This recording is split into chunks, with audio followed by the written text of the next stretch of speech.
आज की वीडियो में हम चर्चा करेंगे एनवायरनमेंटल स्टडीज़ की, अर्थात पर्यावरण अध्ययन की, paper code BE VAE 181 term end examination June 2023 की। अर्थात जून 2023 में जो एग्ज़ाम हुए थे उसमें क्वेश्चन किस तरह के आए थे। साथ ही आज हम चर्चा करेंगे उनके आंसर्स के लिए भी कि उन क्वेश्चंस के सही आंसर क्या क्या हो सकते हैं। मैं हूं आपका प्यारा होस्ट डॉक्टर हर्षवर्धन। अपने YouTube channel Devansh vocational institute में आप सभी का स्वागत करता हूं। तो आइए वीडियो शुरू करते हैं। जैसा कि आप देख पा रहे हैं, यह जो क्वेश्चन पेपर है bachelor of arts, bachelor of commerce, bachelor of science यानी कि BA, BCom और BSc सभी फील्ड में पढ़ने वाले छात्र एवं छात्राओं के लिए है। पेपर 2 घंटे का है, मैक्सिमम मार्क्स 50 यानी कि 50 नंबर का क्वेश्चन है। MCQ बेस्ड क्वेश्चन है या MCQ बेस्ड पेपर है, जिसमें कि आपको एक क्वेश्चन दिया जाएगा और 4 ऑप्शन दिए गए, उनमें से सही आंसर आपको चुनकर लिखना है। काम करने के लिए OMR शीट दी जाएगी, जो आप आंसर लिखेंगे वो भी OMR शीट पर ही फिल करेंगे। तो आइए देखते हैं क्वेश्चन किस तरह के आए। Number 1, who was the chairperson of the committee that submitted the report titled our common future, यानी कि उस समिति के अध्यक्ष कौन थे जिन्होंने आवर कॉमन फ्यूचर शीर्षक से रिपोर्ट प्रस्तुत की थी। इसमें ऑप्शन दिए गए हैं, जो सही आंसर है number 3 that is Gro Harlem Brundtland. Second question आता है, which one of the following is not human made environment, यानी कि नीचे जो ऑप्शंस दिए गए हैं उनमें से चुनकर बताएं कि वो कौन सा आंसर है जो कि ह्यूमन मेड एनवायरनमेंट नहीं है, यानी कि मानव रचित पर्यावरण नहीं है। पहला आता है ऑर्चर्ड, दूसरा है क्रॉप फील्ड, तीसरा है डैम, चौथा है आर्टिफिशियल लेक। अब देखिए, यदि हम ऑप्शन 2 पे जाते हैं, खेत एवं फसल, क्रॉप फील्ड का क्या मतलब हुआ, खेत एवं फसल क्षेत्र, ये बेसिकली ह्यूमन के द्वारा की जाती है। थर्ड डैम्स, डैम्स हमारे द्वारा बनाए जाते हैं। नंबर 4 आर्टिफिशियल लेक, नाम से ये कृत्रिम झील यानी कि जिसे हम बना रहे हैं। नंबर 1 ऑर्चार्ड्स, ऑर्चार्ड्स का मतलब होता है फलों के बाग। यूं तो यदि हम बागवानी करते हैं तो एक फील्ड लेते हैं, उसे हम डेवलप कर सकते हैं, ठीक है ना। हम जो डेवलप कर रहे हैं वो एक आर्टिफिशियल वे हो गया, लेकिन इन चारों में देखेंगे जो फलों के बाग है वो नेचुरली कुदरती तौर पर बन जाते हैं। तो इसलिए इनका जो सही आंसर होगा number 1 that is ऑर्चार्ड्स। Next, United Nations conference on environment and development UNCED in 1992 was organized at, यानी कि 1992 में पर्यावरण और विकास पर संयुक्त राष्ट्र सम्मेलन हुआ था, वो कहाँ पर हुआ था। ऑप्शन दिए गए हैं, Johannesburg, Rio the Janeiro, Stockholm and Paris. ये हुआ था नंबर 2 रियो दी जेनेरियो, यानी कि ब्राज़ील में, ये जगह ब्राज़ील में है। नेक्स्ट आता है, which one of the following statements related to ecosystem is correct, यानी कि इसमें कुछ ऑप्शन दिए गए हैं। ये कहता है कि इसे पढ़ के बताएं कि इसमें से सही आंसर कौन सा है। पहला है, all ecosystems have well defined boundaries, यानी कि सभी पारितंत्रों की यानी कि इकोसिस्टम की सुस्पष्ट सीमाएं होती हैं। नंबर 2, देखो यदि नंबर 1 को देखेंगे तो ये क्या कह रहा है कि all ecosystems have well defined boundaries. Ecosystem की कभी भी सीमित रेखाएं नहीं होती, बाउंड्रीज नहीं होती। Ecosystems are self sustaining because they are well insulated from outside influences. ये कहता है कि जो इकोसिस्टम है वो अपना निर्वहन स्वयं करते हैं, यहाँ तक तो ठीक है, क्योंकि ये बाहरी प्रभावों के लिए उचित रूप से रोधी होते हैं। नो, ये रोधी नहीं होते, यानी कि इंसुलेटेड नहीं होते, तो ये भी गलत है। थर्ड आता है, an ecosystem having autotrophs and heterotrophs but no decomposers could be self contained. यानी कि ऐसा इकोसिस्टम जिसमें ऑटोट्रॉफ्स एंड हेटेरोट्रॉफ्स यानी कि स्वपोषी और परपोषी हों लेकिन अपघटक नहीं हो, तो वह स्वनिर्वहनी होगा। अब देखो, अगर अपघटक ही नहीं होगा, डिकम्पोजर ही नहीं होगा, तो ऐसा इकोसिस्टम आगे रन ही नहीं कर पाएगा। क्योंकि डिकम्पोजर का मतलब क्या होगा कि जो चीज़ बनी है, जब उसकी डेथ होगी तो डिकम्पोजर उसको उसी फॉर्म में वापस भेज देंगे और फिर वो रिकंस्ट्रक्ट होगा, तभी तो पारितंत्र चलेगा, इकोसिस्टम चलेगा। तो ये भी आंसर सही नहीं है। Number 4, ecosystem represents enormous contrast in size and complexity, यानी कि जो इकोसिस्टम है उसकी आमाप और जटिलता में अत्यधिक विरोधाभास प्रदर्शित करते हैं। ये बिल्कुल ठीक है, क्योंकि तभी तो इकोसिस्टम फैला हुआ है और वो आगे अपने आप ग्रो करता चला जाता है। तो इसका सही आंसर होगा number 4। Next, in food chain herbivores represent. अब ये कहता है कि जो हर्बीवोरस हैं, यदि हम खाद्य श्रृंखला की बात करें तो उसमें उसका कौन सा स्थान आता है, तो इसमें आंसर होगा number 2, trophic level second. Next question आता है, the large reservoir of sulphur on the earth surface is, यानी कि पृथ्वी की सतह पर सल्फर का सबसे बड़ा रिजर्वोयर या भंडार कौन सा है। ऑप्शन देखो, ऑप्शन कहता है soil and sediments, ocean, atmosphere, organism. देखिए, पाया तो सल्फर सभी में जाता है, लेकिन अगर आप सबसे ज़्यादा भंडारण की बात करेंगे तो ओशियन, ओशियन में सल्फर बहुत अच्छी मात्रा में पाई जाती है।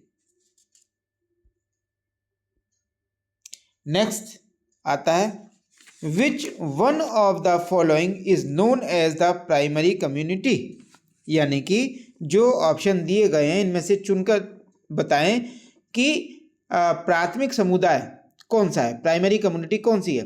Mosses, lichen, grasses and shrubs.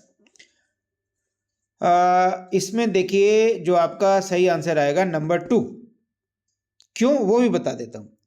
After volcanic eruption on bare rocks, lichens followed by mosses, यानी कि जब ज्वालामुखी फटती है, ज्वालामुखी फटने के बाद में जो बिल्कुल नंगी चट्टानें होती हैं, उन चट्टानों के ऊपर सबसे पहले लाइकेन्स का डेवलपमेंट होता है और उसके बाद में फिर मॉसिस आता है।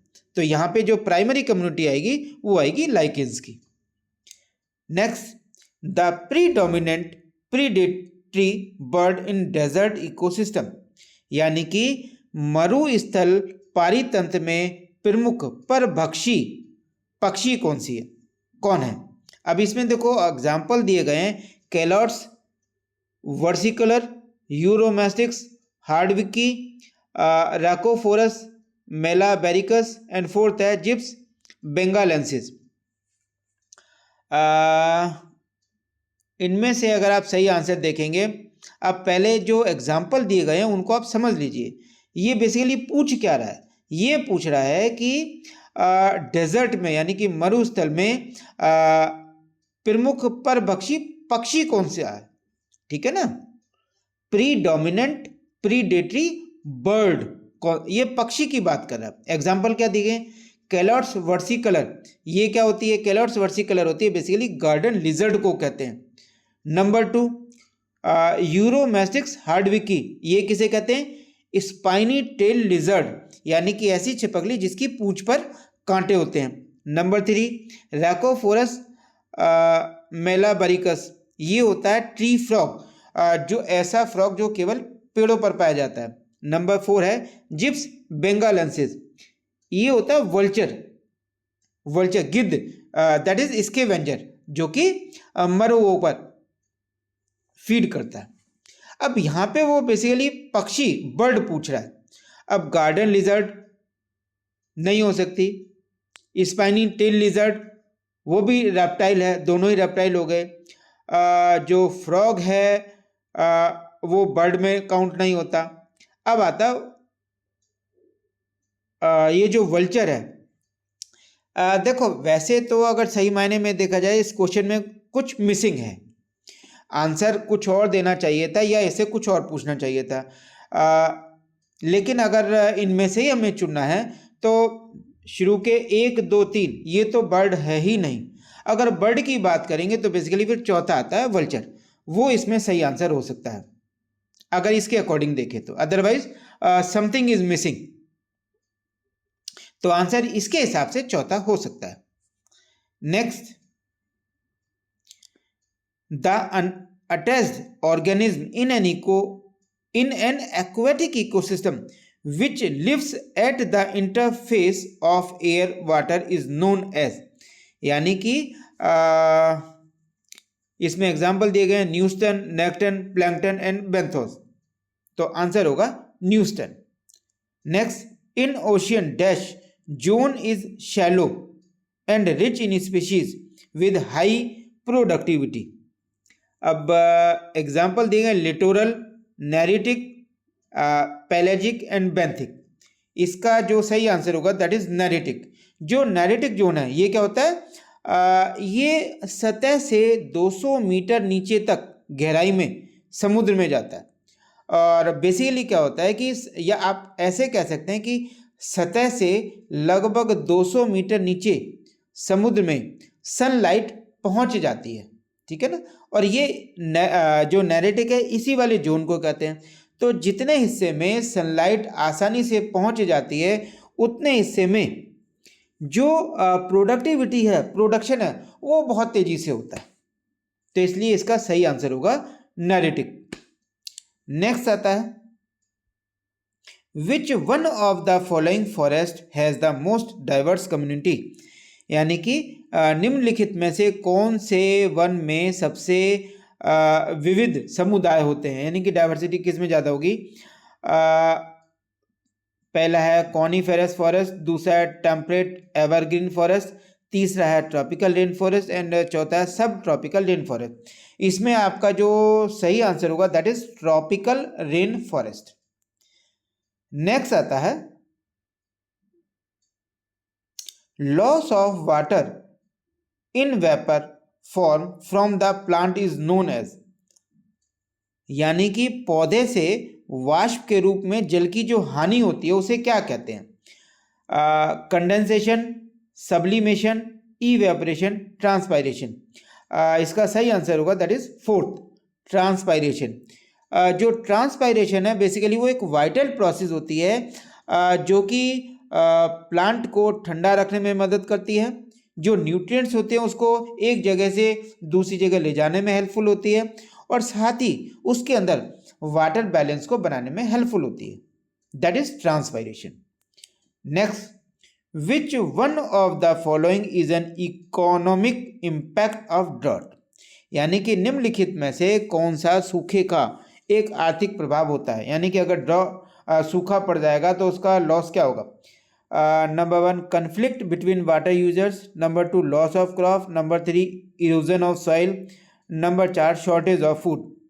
इसका सही आंसर होगा number 2 that is loss of crop.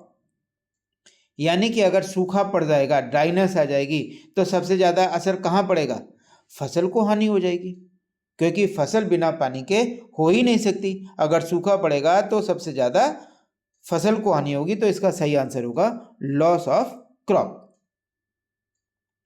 तो आज के लिए इतना ही। आशा करता हूं आपको वीडियो पसंद आई होगी। अभी के लिए धन्यवाद।